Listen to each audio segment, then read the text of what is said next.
É preciso que a gente se lembre do que realmente motiva as pessoas. São os fatores intrínsecos e não os extrínsecos que motivam uma pessoa, que fazem uma pessoa motivada, inovadora, criativa. É o prestígio que as pessoas dão a ela. Isso é que motiva. É o tempo que ela consegue organizar melhor. É o conhecimento que é dado a ela e que ela usa esse conhecimento em seu benefício pessoal. Isso é que motiva uma pessoa. Eu sou Herbert Levi, estou aqui para dar continuidade ao programa Facilitador de Mudança com a 4ª aula, Motivação para Vencer, do módulo Processo de Mudanças.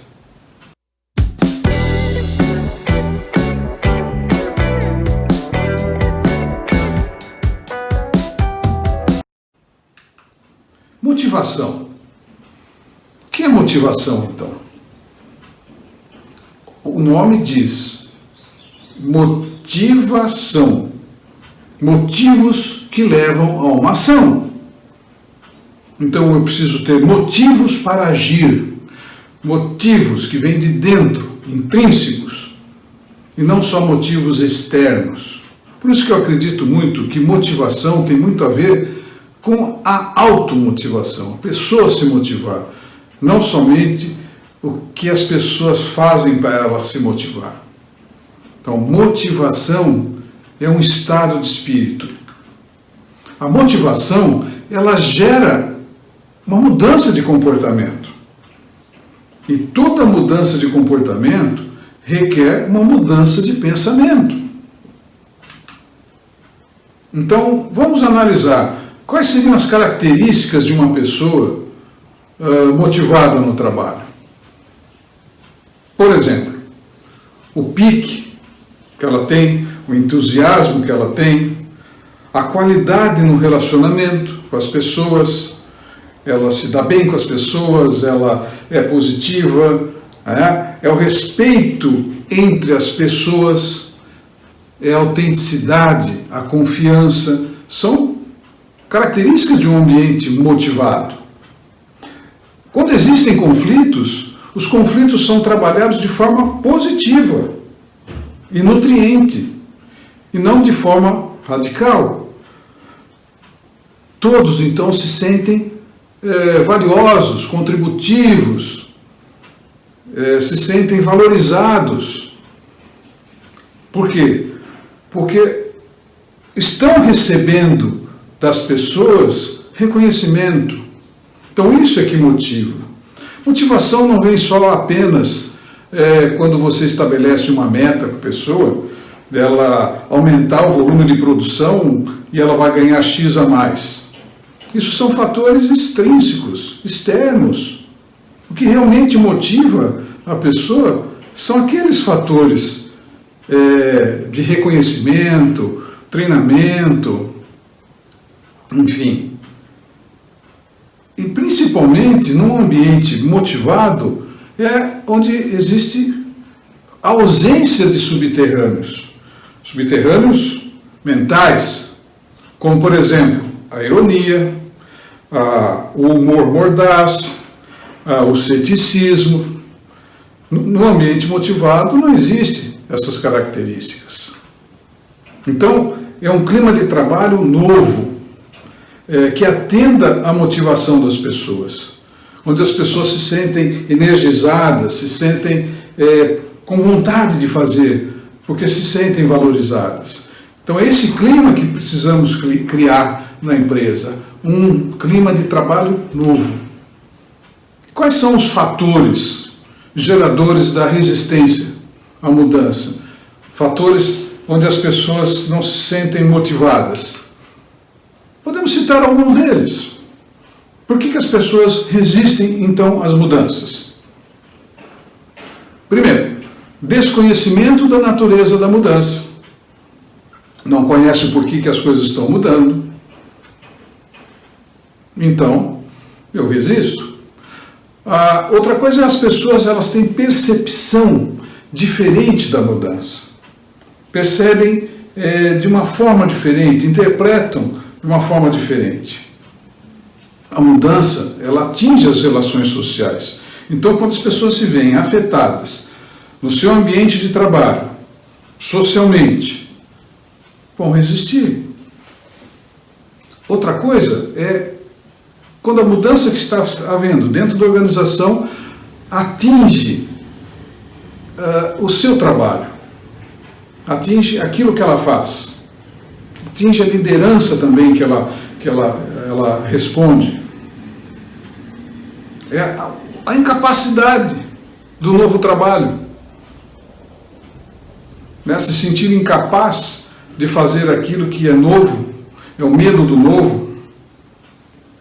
Também por mudanças que aconteceram no passado, não deram certo, fracassaram, então resistem a essas novas mudanças.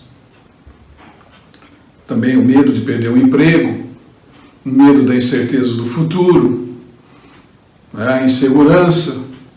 Então, todos esses são fatores que acabam fazendo com que as pessoas resistem às mudanças. Mal entendidos, boatos, enfim, uma série de fatores aí que fazem com que as pessoas fiquem resistentes. O mais importante é como quebrar essa resistência. Então, nós temos aqui a matriz do comportamento, que fala da seguinte forma: eu tenho aqui o grau de autoafirmação e o grau de conhecimento.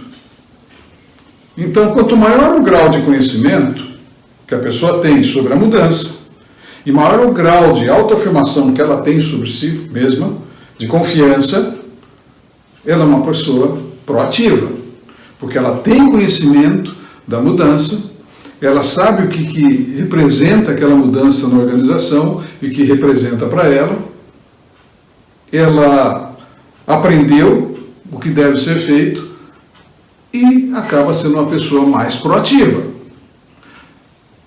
Agora, tem pessoas que também têm conhecimento da mudança, têm um alto grau de conhecimento, foram treinadas, enfim, mas têm um baixo grau de autoafirmação, se deixam influenciar por outras pessoas. E aí é uma pessoa que nós colocamos como não consigo. Eu não consigo fazer.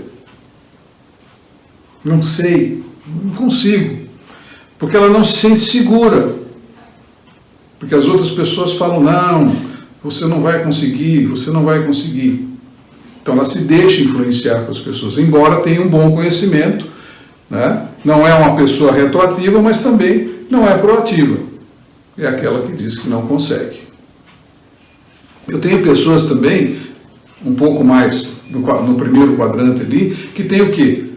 Um baixo grau de conhecimento sobre a mudança e um baixo grau de autoafirmação. Ou seja, é uma pessoa insegura e também não tem conhecimento.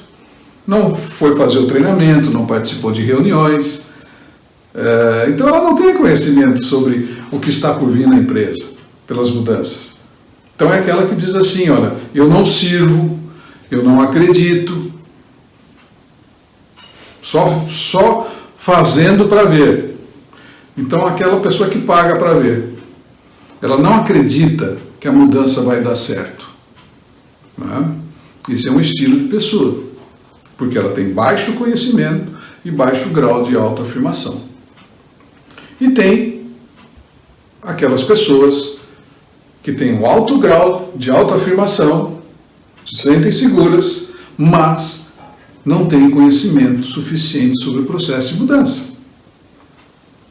E aí essas pessoas, como exercem forte influência sobre as demais pessoas, elas acabam remando para trás. Primeiro porque não conhece o processo de mudança, acha que não vai dar certo, mas tem um grande grau de influência, grau de autoafirmação. São os chamados pessoas que se acham insubstituíveis, e essas pessoas podem até boicotar. Então, essas pessoas que têm baixo grau de conhecimento e alto grau de autoafirmação são muito comuns na empresa. por elas terem um alto grau de autoafirmação, o que acontece? Elas são vistas pela empresa, pelos seus superiores hierárquicos, como uma pessoa que seria uma apoiadora, mas por trás ela está negando tudo aquilo, ela está negando a mudança, né? Então ela pode até boicotar. Esses são os comportamentos que nós podemos ter num processo de mudança: o proativo, o não consigo, o não sirvo e eu sou insubstituível. Basta agora nós lidarmos com essas pessoas. Então, para eu poder tornar uma pessoa que se julga que não consigo, se tornar uma pessoa proativa, o que precisa ser feito? É necessário que ela tenha um alto grau de autoafirmação, porque conhecimento ela tem. Então, sua chefia precisa conversar com ela, dizer: não, você consegue, vamos fazer junto, está aqui, olha o modelo, vou te fazer junto com você. Ou seja, incentivá-la, né? Estimulá-la a fazer, a participar daquele processo de mudança, porque ela se sente insegura. Então aí o posicionamento da chefia é muito importante. Identificar essa pessoa. Ela tem conhecimentos suficientes sobre o que está acontecendo na empresa? Tem treinamento? Tem. Mas por que ela não consegue fazer? Que ela diz que não dá para fazer? É insegurança, é medo, são boatos externos. Então a chefia vai elevar a autoestima dessa pessoa, vai fazer com que ela se sinta mais segura, fazendo junto com ela. E aí ela vai se tornar uma pessoa proativa. Como é que a gente faz agora com aquele que se julga não sirvo, não acredito?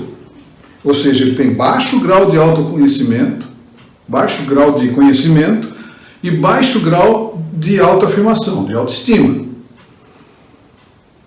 Então, para esse é necessário, primeiramente, dar conhecimento, fazer com que ele participe de reuniões, ele participe dos treinamentos, para tomar conhecimento do que vai acontecer, do que pode acontecer, e, ao mesmo tempo, acompanhá-lo, elevar a sua autoestima para que ele se sinta seguro.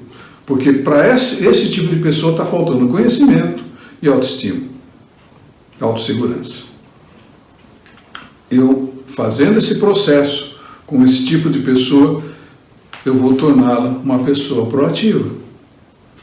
Então é possível mudar as pessoas, mudar o comportamento das pessoas, antes mesmo de tomar uma atitude radical de transferência ou de demissão. É importante que se faça esse trabalho.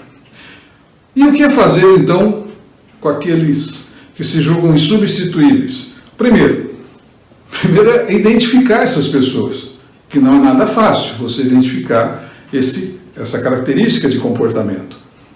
Mas, uma vez identificado aquele que se julga insubstituível, ele não tem conhecimento, mas tem alto grau de autoafirmação.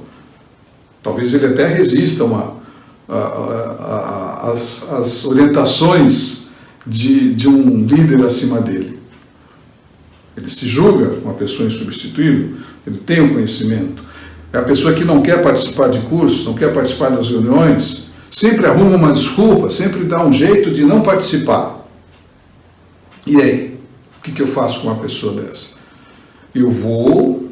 A chefia vai tentar levá-lo para os treinamentos, para as reuniões, fazer com que ele aprenda ou entenda o motivo da mudança que está acontecendo na empresa.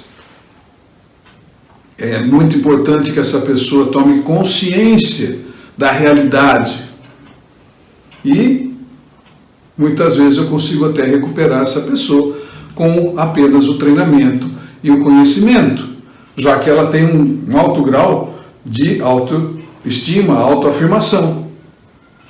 Então ela tem essa vontade. e ela pode se tornar uma pessoa proativa. Agora, se mesmo com treinamento, mesmo com participação em reuniões, mesmo fornecendo conhecimento, essa pessoa continuar sendo resistente às mudanças, se achando insubstituível e boicotando o processo, não há o que fazer. Aí eu tenho que pegar a laranja podre e tirar do balaio, porque senão ela vai contaminar os demais.